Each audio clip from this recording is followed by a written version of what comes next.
Halo, ketemu lagi dengan channel Dr. Made Hipnotis. Channel yang membahas seputar pikiran manusia. Sering sekali suatu kondisi penyakit itu bukan disebabkan oleh sesuatu yang berasal dari luar tubuh kita, tetapi disebabkan karena pikiran kita. Banyak sekali penyakit yang sebenarnya itu disebabkan karena mindset kita atau pikiran kita. Pernah enggak teman-teman ketika teman-teman misalnya mengalami nyeri dada ya, bisa kanan, bisa kiri, bisa tengah, atau seluruh dadanya, atau rasa panas di dada lah. Ini contoh misal saja ya. Ketika teman-teman mengalami nyeri dada itu, teman-teman mulai berpikir yang jauh banget, atau teman-teman menanyakan sesuatu itu di tetangga, di teman kantor, teman sekolah gitu ya. Lalu sebagian akan menyebut jangan-jangan jantungnya. Benar nggak? Ya, kalau benar tolong tulis di kolom komentar. Atau teman-teman melakukan mencari tahu melalui dunia maya atau internet.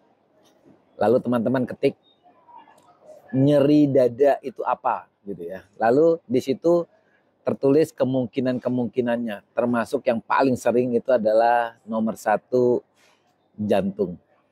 Nah, otak manusia atau pikiran manusia biasanya itu mencari sesuatu yang paling berat.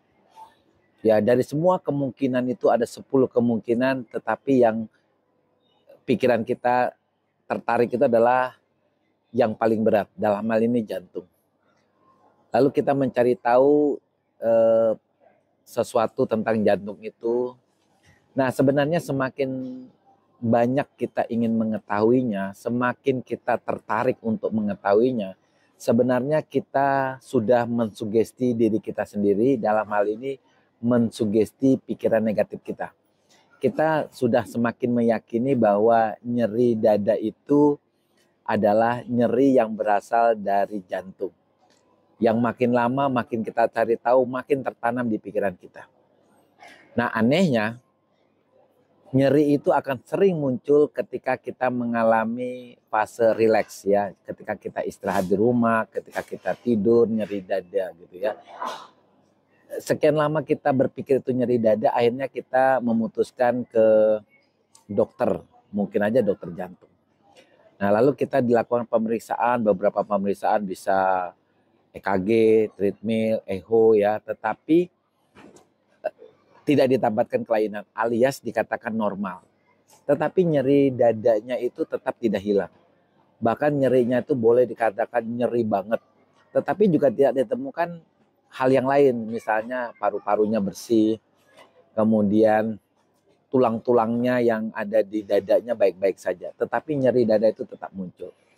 Nah, kenapa itu bisa terjadi? Karena ketika teman-teman melakukan yang namanya self hipnosis atau mensugesti diri sendiri, walaupun dalam hal ini sugesti yang negatif, semakin besar keyakinan teman-teman itu semakin jantung, maka apapun teman-teman berobat ke dokter, termasuk ke dokter jantung pun, apapun yang dikatakan dokter jantung misalnya normal, teman-teman tetap aja merasa nyeri dada. Karena apa? Karena teman-teman sudah melakukan yang menjadi dokter sendiri atau melakukan yang namanya self hipnosis.